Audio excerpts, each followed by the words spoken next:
9 Class recently started spamming Terrorblade in his pubs, and other pros like Crit and tOfu have also started trying him out. Supports that can dominate lanes, push lanes in the mid game, and make aura items are currently hot picks in the current meta, and Terrorblade fits perfectly in that category. I have played some games myself with Terrorblade, and it's really easy and kind of free MMR. Terrorblade is viable as a support because he checks out all the required things that a top tier support pick needs. With his reflection and metamorphosis, the hero dominates almost every lane. A lot of melee heroes have this issue that they struggle with dominating the lane. Well, TP doesn't have that issue thanks to his high base armor, damage, and reflection. Support players struggle with understanding when I should farm and when I should be sticking to my teammates. Well, now you can stick around your teammates and send your illusions on the map to scout enemy heroes for information and farm their jungle. Terrorblade has wide pool of item choices. You can get aura items and amplify your team's strength. Lastly, he is good at turning the fights around with clutch sunders. If the enemy team has jumped on your ally, you can always make him 0 to 100 with sunder, and it will waste all the enemy resources and you will get comments from your allies. Even though every pro player is playing the hero according to their style, one thing that is common among all players is the starting item. Terrorblade has 3 variations for starting items. 2 tangos, blood grenade, sentry, circlet, 3 branches or 2 branches and a fairy fire, whatever you like. Circlet and branches provide stats which allows your hero to have more health, mana and armor in the lane, which makes the laning stage stronger. Blood Grenade is a very valuable item for support as it can be used to set up kills if the enemy hero is out of position.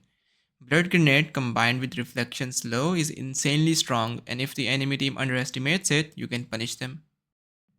The other build is quite similar. You just replace Circlet with Magic Stick against heroes that have low cooldown spells.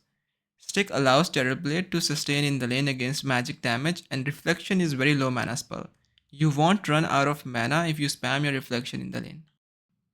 tOfu likes to start with one tango, sentry, blood grenade, circlet, magic stick, and a branch, and later on he calls for another tango and sentry after the bounty runes.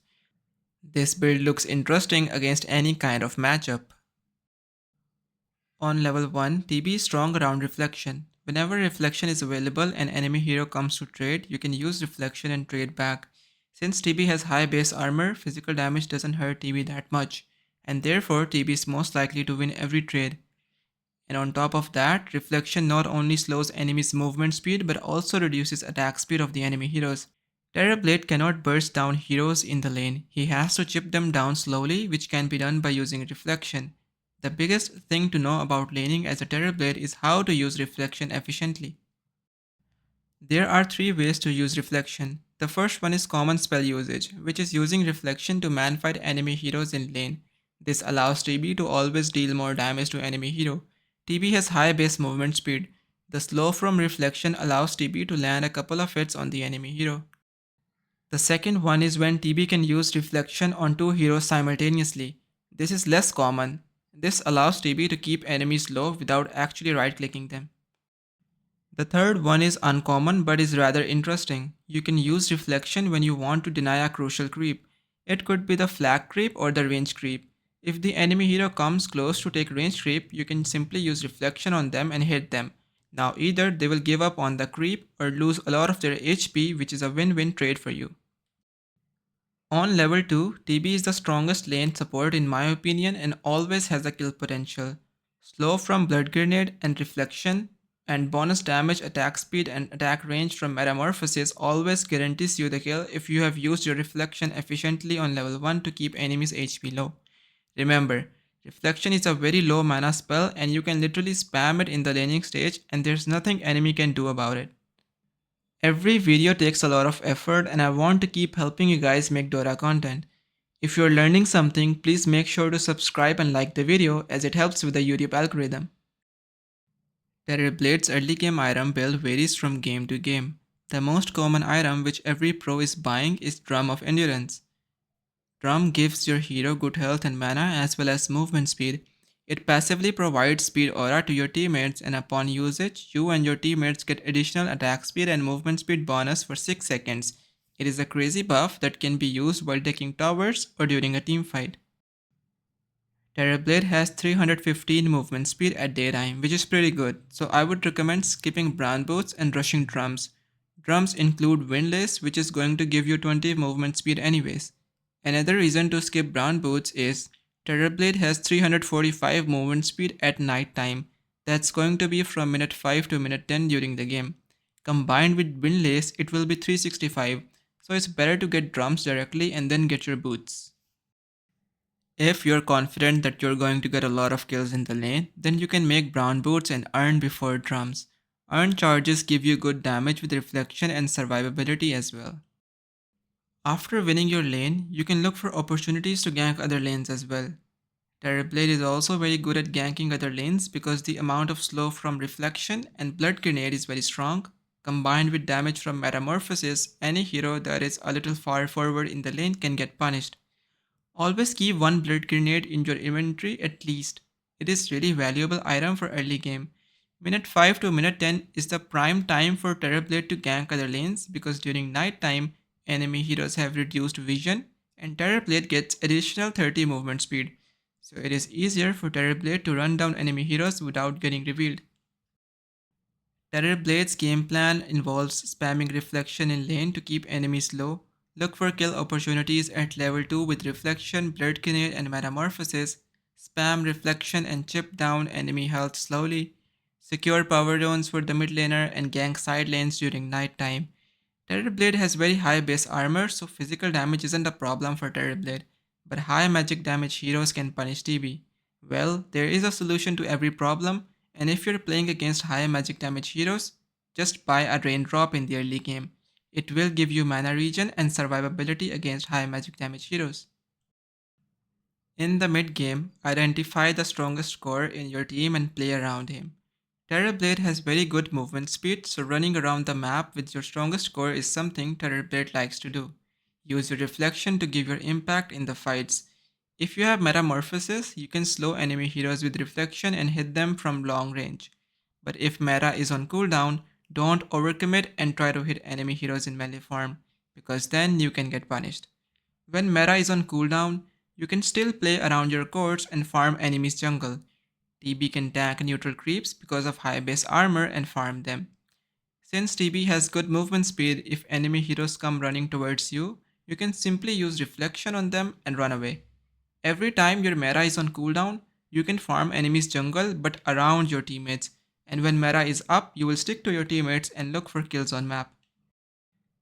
Vision has always been an issue in our games. As Terrorblade, you can provide vision of enemy heroes for 5 seconds with reflection in a team fight.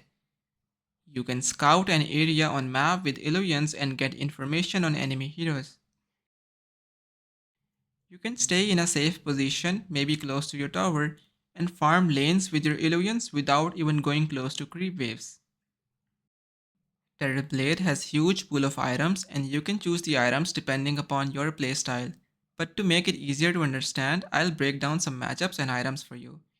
If you're playing against high health regen heroes like Husker, Timbersaw, Chen, Pugna with Life Drain, Death Prophet, Morphling, Dragon Knight, etc., then Vessel is the best item to go for. Vessel provides damage per second and also reduces health, regen, and lifesteal by 45%. Combined with reflection slow and damage, it is really good.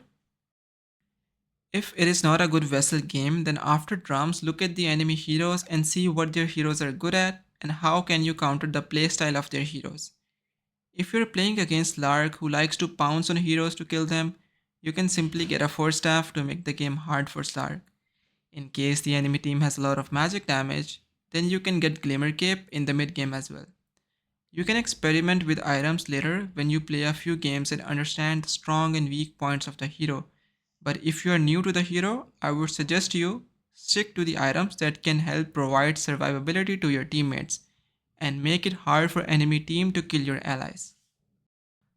To make it simple and easy for you to understand, your mid-game plan should be to play around the strongest core and create pressure on the map. Provide vision to your team with your illusions.